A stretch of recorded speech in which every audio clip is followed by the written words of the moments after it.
Bab 20 Taha. Ta'aha'al. Kami tidak menurunkan Al-Quran kepadamu, wahai Muhammad peace be upon him, supaya engkau menanggung kesusahan. Hanya untuk menjadi peringatan bagi orang-orang yang takut melanggar perintah Allah. Al-Quran diturunkan dari Tuhan yang menciptakan bumi dan langit yang tinggi, yaitu Allah Ar-Rahman, yang bersemayam di atas Arash. Dialah jua yang memiliki segala yang ada di langit dan yang ada di bumi serta yang ada di antara keduanya dan juga yang ada di bawah tanah basah di perut bumi. Dan jika engkau menyaringkan suara dengan doa permohonanmu, maka yang demikian tidaklah perlu, kerana sesungguhnya Allah mengetahui segala rahsia dan segala yang tersembunyi. Allah, tiada Tuhan yang berhak disembah melainkan Dia, baginyalah segala nama yang baik. Dan sudahkah sampai kepadamu, wahai Muhammad peace be upon him, perihal Nabi Musa? Ketika dia melihat api, lalu berkatalah dia kepada isterinya, berhentilah. Sesungguhnya aku ada melihat api, semoga aku dapat membawa kepada kamu satu cucuhan daripadanya atau aku dapat di tempat api itu, penunjuk jalan. Maka apabila dia sampai ke tempat api itu, kedengaran, dia diseru, wahai Musa. Sesungguhnya aku Tuhanmu, maka bukalah kasutmu, kerana engkau sekarang berada di wadi tua yang suci. Dan aku telah memilihmu menjadi rasul, maka dengarlah apa yang akan diwahyukan kepadamu. Sesungguhnya akulah Allah, tiada Tuhan melainkan aku, oleh itu, sembahlah akan daku dan dirikanlah sembahyang untuk mengingati daku. Sesungguhnya hari kiamat itu tetap akan datang, yang aku sengaja sembunyikan masa datangnya supaya tiap-tiap diri dibalas akan apa yang dia usahakan. Maka janganlah engkau dihalangi daripada mempercayainya oleh orang yang tidak beriman kepadanya serta dia menurut hawa nafsunya, kerana dengan itu engkau akan binasa. Dan apa bendanya yang di tangan kananmu itu, wahai Musa? Nabi Musa menjawab, ini ialah tongkatku, aku bertekan atasnya semasa berjalan, dan aku memukul dengannya daun-daun kayu supaya gugur kepada kambing-kambingku dan ada lagi lain-lain keperluanku pada tongkat itu. Allah Ta'ala berfirman, campakkanlah tongkatmu itu, wahai Musa. Lalu dia mencampakkannya, maka tiba-tiba tongkatnya itu menjadi seekor ular yang bergerak menjala. Allah berfirman, tangkaplah akan dia dan janganlah engkau takut, kami akan mengembalikannya kepada keadaannya yang asal.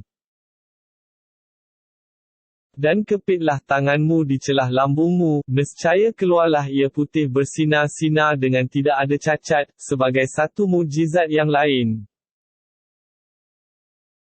Berlakunya yang demikian itu, kerana kami hendak memperlihatkan kepadamu sebahagian dari tanda-tanda kekuasaan kami yang besar. Pergilah kepada Firaun, sesungguhnya dia telah melampaui batas. Nabi Musa berdoa dengan berkata, wahai Tuhanku, lapangkanlah bagiku dadaku. Dan mudahkanlah bagiku tugasku. Dan lepaskanlah simpulan dari lidahku. Supaya mereka faham perkataanku. Dan jadikanlah bagiku seorang penyokong dari keluargaku, yaitu Harun saudaraku. Kuatkanlah dengan sokongannya pendirianku. Dan jadikanlah dia turut campur bertanggungjawab dalam urusanku. supaya kami sentiasa beribadat dan memuji-Mu, dan supaya kami sentiasa menyebut dan mengingati-Mu. Sesungguhnya Engkau adalah sedia melihat dan mengetahui hal ehwal kami. Allah berfirman, sesungguhnya telah diberikan kepadamu apa yang engkau pohonkan itu, wahai Musa. Dan demi sesungguhnya, kami telah pun mengurniakan kepadamu berbagai nikmat pada satu masa yang lain sebelum ini. Ketika kami ilhamkan kepada ibumu, dengan memberitahu kepadanya, letakkanlah anakmu di dalam peti, kemudian lepaskanlah peti itu ke laut, maka biarlah laut itu membawanya terdampar ke pantai, supaya dipungut oleh musuhku dan musuhnya, dan aku telah tanamkan dari kemurahanku perasaan kasih sayang orang terhadapmu, dan supaya engkau dibela dan dipelihara dengan pengawasanku.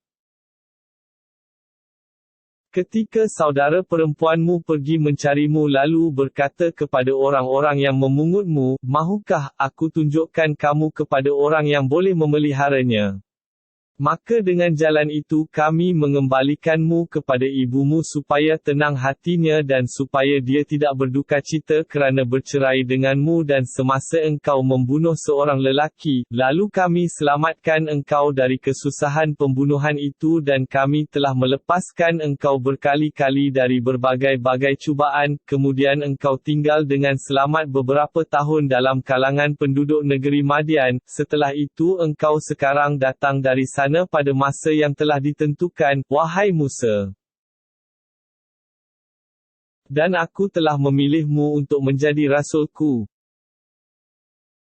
Pergilah engkau dan saudaramu, membawa mukjizat-mukjizat pengurniaanku dan janganlah kamu berdua lemah dan cuai dalam menyebut serta mengingati daku.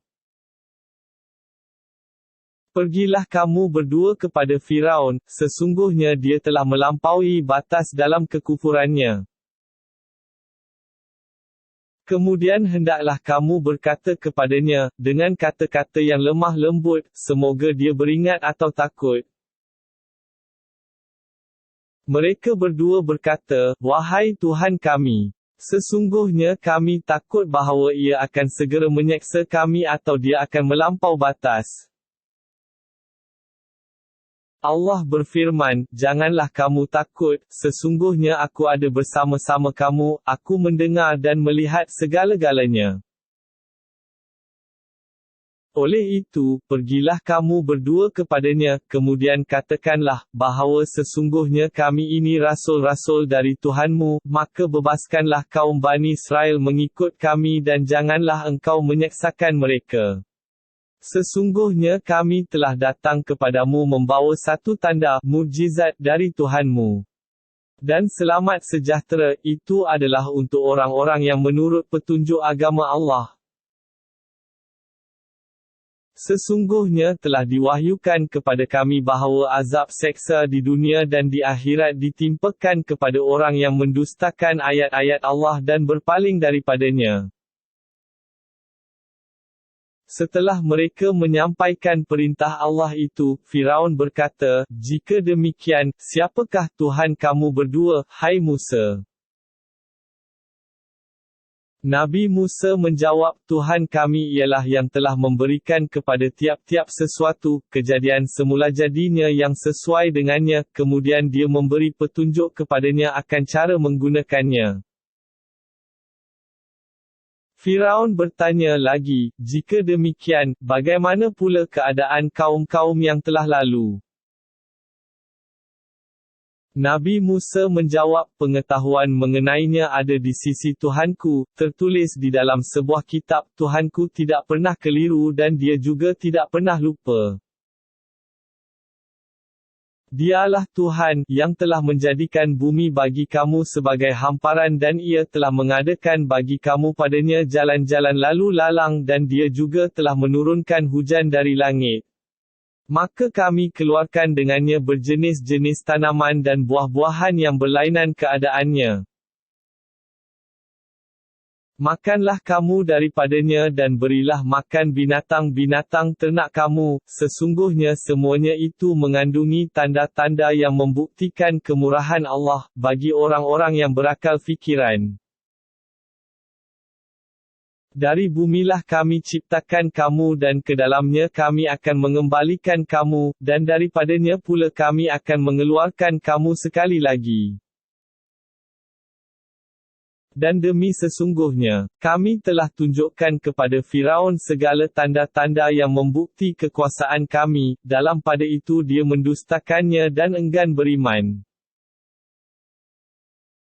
Firaun berkata, "Patutkah engkau datang kepada kami untuk mengeluarkan kami dari negeri kami dengan sihirmu, hai Musa?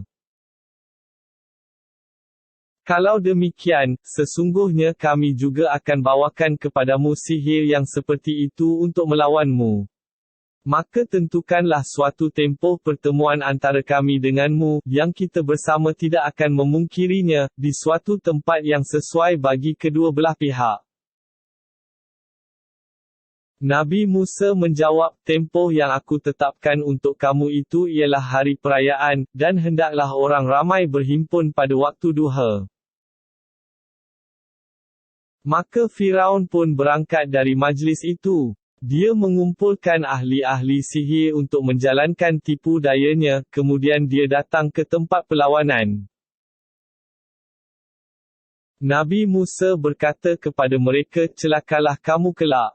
Janganlah kamu mendakwa secara dusta terhadap Allah, kerana dengan sebab itu dia akan membinasakan kamu dengan azab seksa dan sesungguhnya orang yang berdusta, tetap hampa dan kecewa."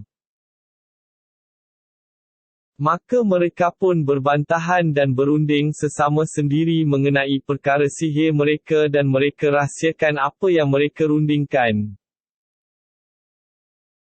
Mereka berkata, "Dua orang ini, sebenarnya dua ahli sihir yang bertujuan hendak mengeluarkan kamu dari negeri kamu dengan sihir mereka dan hendak melenyapkan kepercayaan serta adat peraturan kamu yang utama. Oleh itu, satukanlah segala cara helah kamu, kemudian datanglah beramai-ramai dalam satu barisan untuk menentangnya dan sesungguhnya beruntunglah orang yang menang pada hari ini." Mereka berkata, "Wahai Musa, engkaukah yang akan mencampak lebih dahulu atau kamikah yang mula-mula mencampak?" Nabi Musa menjawab, "Bahkan kamulah campak dahulu." Tiba-tiba tali-tali mereka dan tongkat-tongkat mereka terbayang-bayang kepadanya seolah-olah benda-benda berjalan, disebabkan sihir mereka.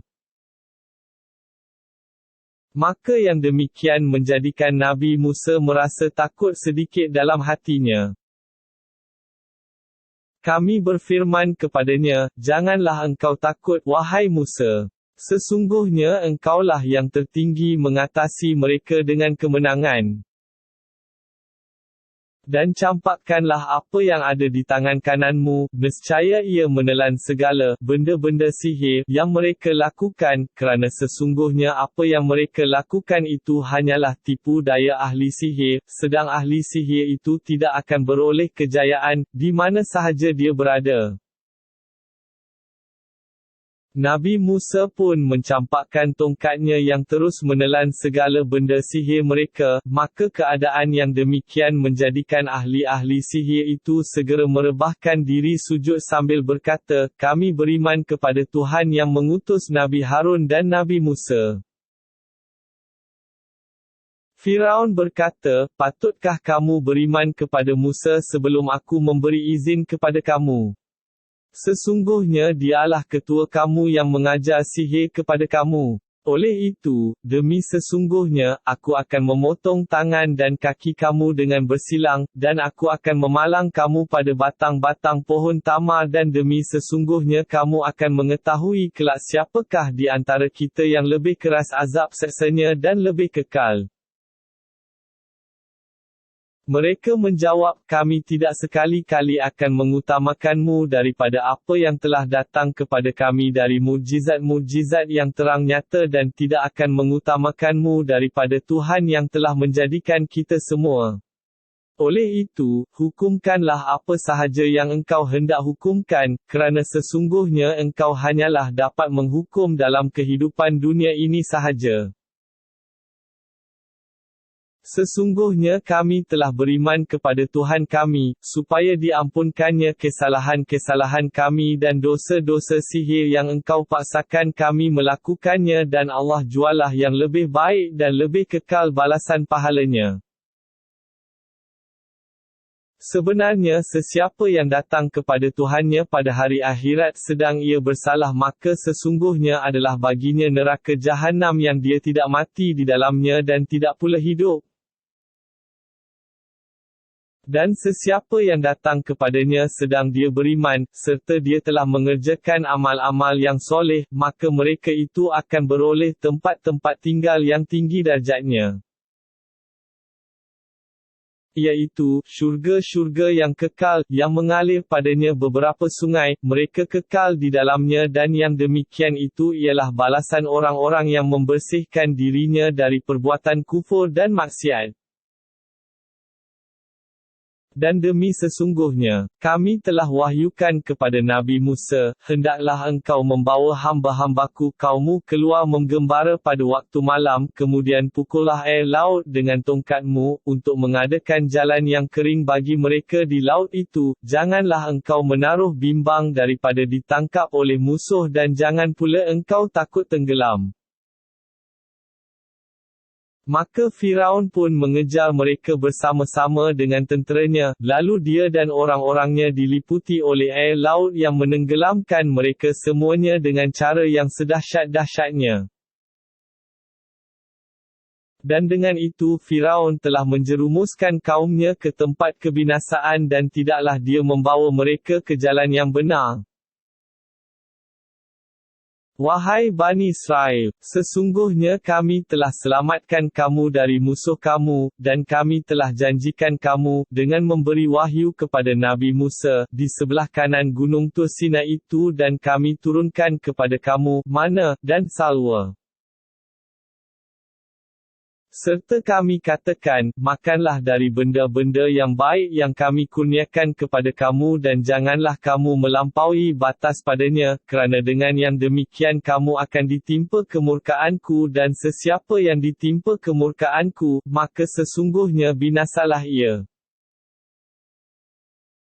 Dan sesungguhnya aku yang amat memberi ampun kepada orang-orang yang bertaubat serta beriman dan beramal soleh, kemudian dia tetap teguh menurut petunjuk yang diberikan kepadanya. Dan apakah yang menyebabkan engkau segera datang kemari lebih dahulu dari kaum engkau wahai Musa? Nabi Musa menjawab, mereka itu ada mengiringi daku tidak jauh dari sini, dan aku segera datang kepadamu, wahai Tuhanku, supaya engkau reda akan daku. Setelah selesainya urusan itu, maka Allah berfirman kepada Nabi Musa, sesungguhnya kami telah mengenakan kaummu satu fitnah ujian sepeninggalanmu, dan mereka telah disesatkan oleh Samiri. Maka kembalilah Nabi Musa kepada kaumnya dengan perasaan marah dan dukacita. Dia berkata, wahai kaumku, bukankah Tuhan kamu telah menjanjikan kamu dengan satu perjanjian yang baik? Patutkah kamu merasa panjang masa pemergianku menerima apa yang dijanjikan itu? Atau kamu sengaja menghendaki supaya kamu ditimpa kemurkaan dari Tuhan kamu, lalu kamu menyalahi perjanjian kamu denganku? Mereka menjawab, kami tidak menyalahi janji kami kepadamu itu dengan kuasa dan ikhtiar kami, tetapi kami telah dibebankan membawa barang-barang perhiasan orang-orang Mesir itu, supaya kami mencampakkannya ke dalam api, lalu kami melakukan yang demikian, maka demikianlah juga Samiri mencampakkan apa yang dibawanya. Kemudian Samiri mengeluarkan untuk mereka dari leburan barang-barang itu, patung, seekor anak lembu yang bertubuh lagi bersuara, lalu mereka berkata, ini ialah Tuhan kamu dan Tuhan bagi Musa, tetapi Musa telah lupa. Patutkah mereka tidak mahu berfikir sehingga mereka tidak nampak bahawa patung itu tidak dapat menjawab perkataan mereka dan tidak berkuasa mendatangkan bahaya atau memberi manfaat kepada mereka? Dan demi sesungguhnya, Nabi Harun telah pun berkata kepada mereka sebelum itu, "Wahai kaumku, sesungguhnya kamu hanya diperdayakan dengan patung itu dan sesungguhnya Tuhan kamu ialah Allah yang melimpah-limpah rahmatnya, oleh itu, ikutlah daku dan taatlah akan perintahku." Mereka menjawab, "Kami tidak sekali-kali akan meninggalkan penyembahan patung ini, bahkan kami akan tetap menyembahnya hingga Nabi Musa kembali kepada kami." Sekembalinya, Nabi Musa berkata, "Wahai Harun, apakah maniknya yang menghalangmu ketika engkau melihat mereka sesat?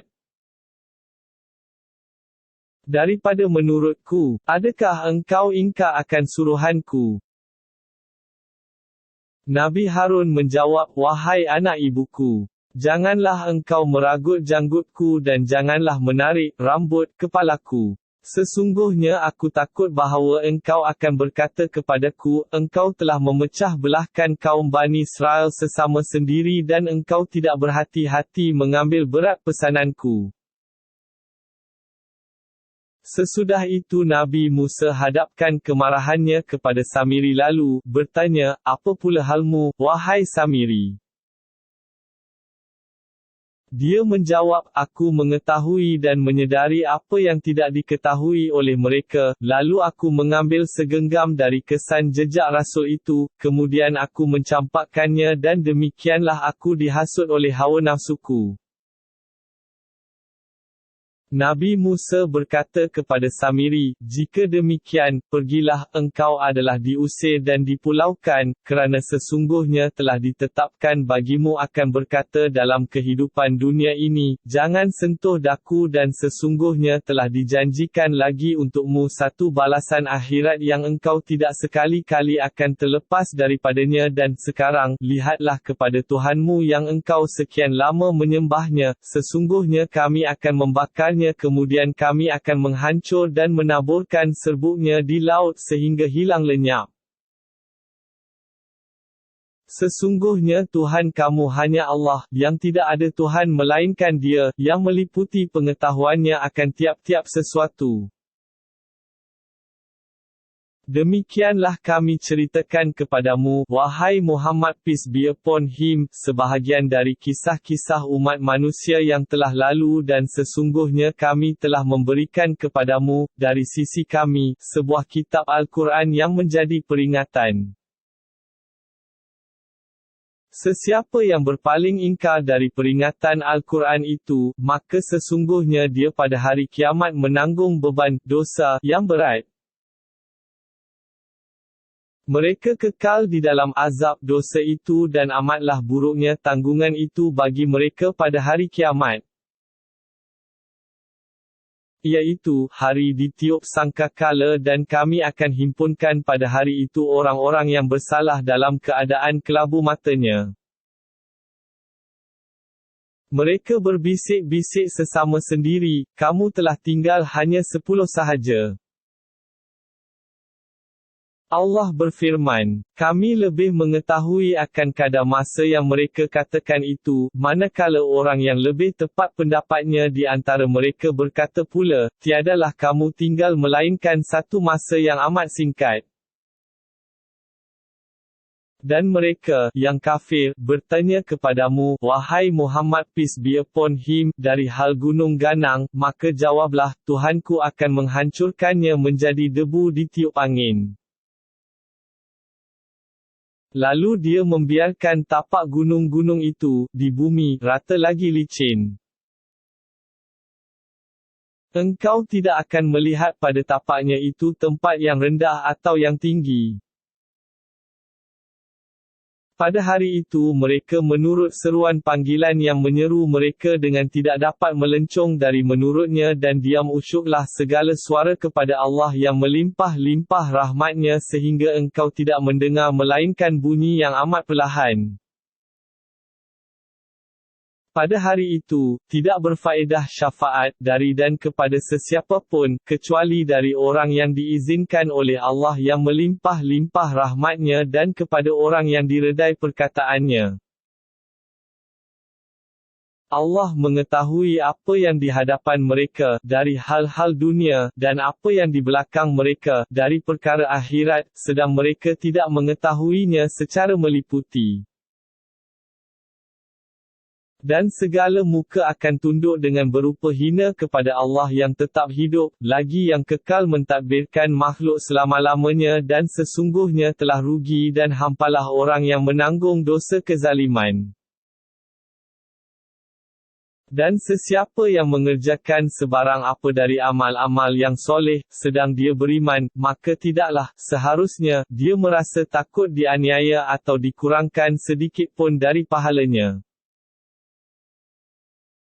Dan demikianlah kami telah menurunkan Al-Quran sebagai bacaan dalam bahasa Arab dan kami telah terangkan di dalamnya berbagai-bagai amaran supaya mereka, umat manusia seluruhnya, bertakwa atau mereka mendapat daripadanya sesuatu peringatan dari faedah mereka. Maka maha tinggilah Allah, yang menguasai seluruh alam, lagi yang benar, pada segala-galanya, dan janganlah engkau, wahai Muhammad peace be upon him, tergesa-gesa membaca Al-Quran sebelum selesai dibacakan oleh Jibril kepadamu dan berdoalah dengan berkata, wahai Tuhanku, tambahilah ilmuku. Dan demi sesungguhnya, kami telah berpesan kepada Adam pada masa yang lalu, tetapi dia lupa dan kami tidak mendapatinya mempunyai keazaman yang teguh.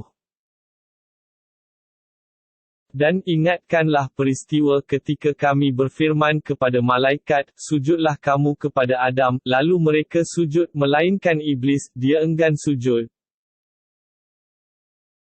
Maka kami berfirman, wahai Adam, sesungguhnya iblis ini musuh bagimu dan bagi isterimu, oleh itu, janganlah dia menyebabkan kamu berdua keluar dari syurga, kerana dengan yang demikian engkau, dan isterimu, akan menderita. Sesungguhnya telah dikurniakan berbagai nikmat bagimu, bahawa engkau tidak akan lapar dalam syurga itu dan tidak akan bertelanjang. Dan sesungguhnya engkau juga tidak akan dahaga dalam syurga itu dan tidak akan merasa panas matahari. Setelah itu maka syaitan membisikkan hasutan kepadanya, dengan berkata, wahai Adam, mahukah aku tunjukkan kepadamu pohon yang menyebabkan hidup selama-lamanya, dan kekuasaan yang tidak akan hilang lenyap. Kemudian mereka berdua memakan dari pohon itu, lalu terdedahlah kepada mereka aurat masing-masing dan mereka mulailah menutupnya dengan daun-daun dari syurga dan dengan itu derhakalah Adam kepada Tuhannya, lalu tersalah jalan, dari mencapai hajatnya. Kemudian Tuhannya memilihnya, dengan diberi taufik untuk bertaubat, lalu Allah menerima taubatnya serta diberi petunjuk.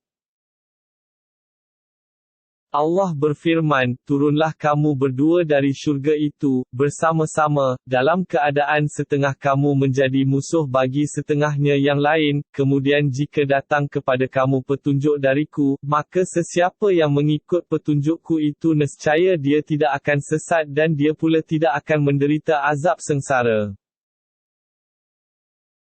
Dan sesiapa yang berpaling ingkar dari ingatan dan petunjukku, maka sesungguhnya adalah baginya kehidupan yang sempit dan kami akan himpunkan dia pada hari kiamat dalam keadaan buta. Dia berkata, wahai Tuhanku, mengapa engkau himpunkan daku dalam keadaan buta padahal aku dahulu melihat? Allah berfirman, demikianlah keadaannya. Telah datang ayat-ayat keterangan kami kepadamu, lalu engkau melupakan serta meninggalkannya dan demikianlah engkau pada hari ini dilupakan serta ditinggalkan. Dan demikianlah kami membalas orang yang melampaui batas dan tidak beriman kepada ayat-ayat keterangan Tuhannya dan demi sesungguhnya azab akhirat itu lebih berat dan lebih kekal. Adakah tersembunyi serta belum jelas lagi kepada mereka, berapa banyak kami telah binasakan dari kamu kaum yang terdahulu daripada mereka, sedang mereka sekarang berulang-alik melalui tempat-tempat tinggal kaum-kaum itu. Sesungguhnya pada yang demikian ada tanda-tanda untuk mengambil iktibar, bagi orang-orang yang berakal fikiran.